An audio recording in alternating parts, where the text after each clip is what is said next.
Well, we have some good news because we are now getting reports that this government shutdown could finally end. But it's because we have a new timeline. I want to explain what this timeline is, what many lawmakers are now looking at, and why they decided to change their tune all of a sudden. But before I get into the updates for today, do me a favor, go ahead, hit that like button if you enjoy these daily updates. And now let's begin. Look at this right here. It says, government shutdown could become longest ever as Trump says he won't be extorted by Democrats.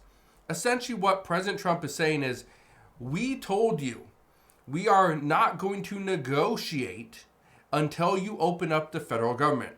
And now, according to reports, Republicans have plans. They have their start to their proposal. It's already there. They're just waiting for Democrats to open up the federal government. But the reason why they are now being called to open up is very interesting. And it has to do with this. It says why the shutdown is making flight delays worse.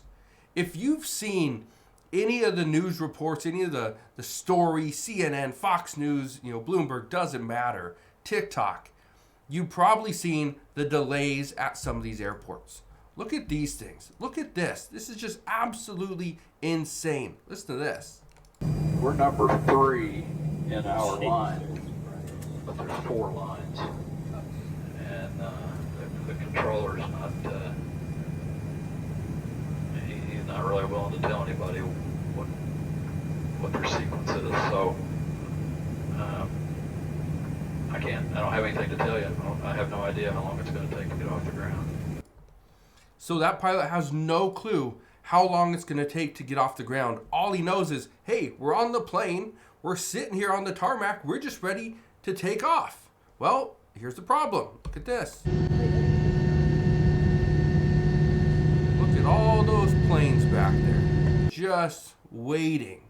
Okay? 1, 2, 3, 4, 5, 6, 7, 8, 9, 10, 11, 12, 13, 14, 15, 16, 17, 18. Can't even keep counting. That's how many planes there are that are just waiting. That is at Dallas-Fort Worth. Very busy airport. Okay? But we're seeing airports like Dallas, there's long delays. Seattle, delays. Houston, delays. San Diego, LAX. The list goes on and on. It's not just here on the West Coast either. It's on the East Coast as well. But look at this right here. Is the government preparing for more problems on the horizon? Nearly 80% of air traffic controllers absent in New York amid the shutdown. We're going to listen to more of this, but the concern is people are just now starting to call in more and more. That's the problem. Because now, and I've said this before, if you want to have your hand in the mix and you want to have some type of say in what the federal government does, well, initially all we could do was we could call our state representatives and have them fight for us. Well, the House of Representatives already did their job. They passed a bill and it's just waiting in the Senate, and the Senate keeps voting it down. The problem right now, and this is where the American people are stepping forward, is they're calling out. They're not going into work. And now we're seeing delay after delay after delay. And now we're seeing cancellations at airports. Well, these airlines, they're calling the Trump administration and telling them that you need to open up. They're calling representatives. They're calling lawmakers. They're calling the people with the big bucks. Okay, the donors. Yeah, the mega donors, telling them, you need to get your people in line because we are losing billions of dollars. That's what's happening right now. But there's another very important date that's coming up as well, and it's in about 2 weeks. That's what everyone's looking at. We got about a 2-week time frame. But here's the crazy thing. This government shutdown, as of tomorrow, is going to be tied for the longest shutdown in history. As of Wednesday, this would be the longest shutdown in the U.S. history.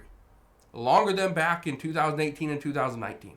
Let's keep listening to this because, again, this is important. It does seem that way as of right now, Natasha. Major airports across the U.S. are now experiencing some major delays with those staffing shortages. The FFA did say that heading into the weekend, there was a surge of call-outs of air traffic controllers, and the FFA adding that air traffic controllers are still working without receiving a pay, and that these workers are under immense stress and fatigue. The FFA continuing to urge the government to end the shutdown immediately to avoid any potential further delays for travelers. Okay. Now, here's the interesting thing. People are now starting to reach out. And I get comments on the channel all the time. I get emails, every single day, hundreds. And people are now starting to reach out. Hey, can you help? Can you help me with this and that? And some people reach out and say, hey, I do web design. I do this. I do photos. How can I help you? I'm looking for ways to make money. Some of these are government workers. And it's interesting at this time because, again, these are people that haven't been paid for 30 days. These are people that are absolutely struggling. But look at this right here. I want to show you something. Look at this. It says House Dems and GOP float compromise plan to end the shutdown. I want to read this to you. Now, do I think this exact version is going to pass? Probably not. But again, it's good that they're talking. Look at this right here. It says, the rare bipartisan coordination is the latest signal that lawmakers in both parties, particularly moderates and those in battleground districts, are becoming fed up with the extended shutdown. A handful of Democrats have openly questioned their party's refusal to budge on Republicans' stopgap spending measure as a way to kickstart talks in renewing expiring Affordable Care Act tax credits. This right here is what the House of Representatives already passed. A stopgap bill that's going to keep the federal government open, keep it funded at current levels, like the Biden administration did, and then we can renegotiate and talk more about it in the future. Give us, some time, and to keep the federal government open in the meantime. Well, that hasn't passed the Senate. It says on the Republican side, some lawmakers are starting to chafe at the House's prolonged absence and GOP leadership's refusal to even negotiate the tax credits. Now, these are the people that are supportive of this bill. There's Representative Don Bacon, Tom Suzy, Jeff Hurd, and Josh Gottheimer. They're all, so you got Republican, Democrat, Republican, and a Democrat. You got two and two. Excuse me. Here's the bill. The enhanced premium tax credits would be extended for 2 years with a phased out income cap for those making between $200,000 and $400,000 a year. The proposal also includes several reforms, including requiring the Affordable Care Act marketplaces to confirm that recipients haven't died, creating a new standard for cracking down on fraud and providing more transparency on the value of recipients' tax credits. Okay, that's good.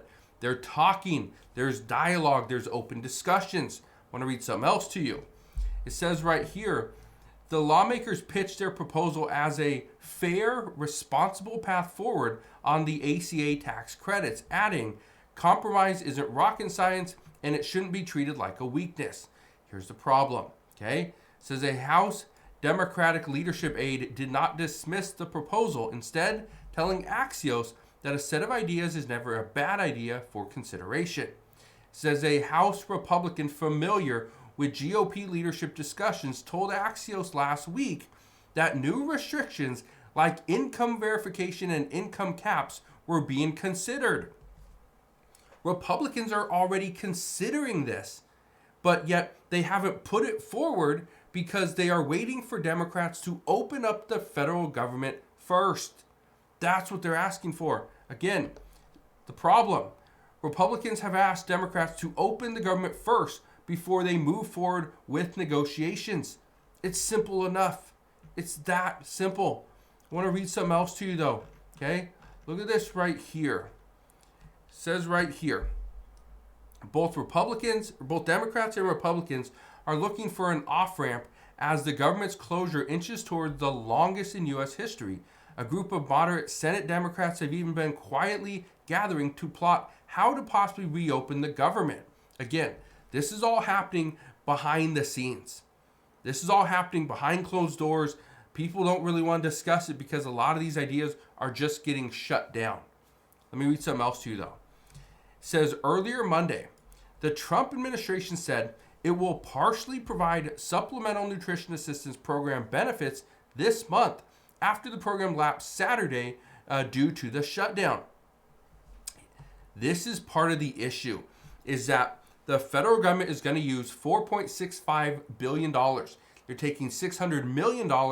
That's going to go to states for their administrative costs.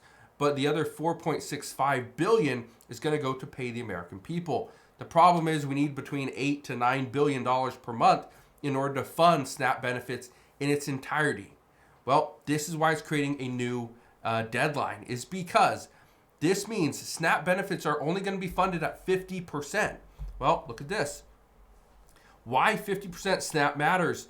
This sets a new deadline for the shutdown. This means that people are going to probably start getting their money over the next probably few days to maybe the next week or so, which means that's going to put us back about 2 weeks. Well, if we look at a calendar, just to give you an idea, today is Monday, November 3rd. So if we look for 2 weeks, that puts us to Monday, November 17th. That's when everyone should be getting their benefits, or theoretically, but they're going to get about 2 weeks worth of benefits, meaning that's going to push them back about 1 more week, push us possibly to November 24th. This is 3 days before Thanksgiving. Okay, 3 days before Thanksgiving. That is a critical date simply because of two things. Number one, SNAP benefits would need to be re-upped, and we don't have the money to do it. The second thing is this is right before the peak holiday season. Thanksgiving travelers will be traveling that week. And if we don't see the government reopen and these hundreds of thousands of people get paid, it's going to be an absolute mess going into Thanksgiving and into December.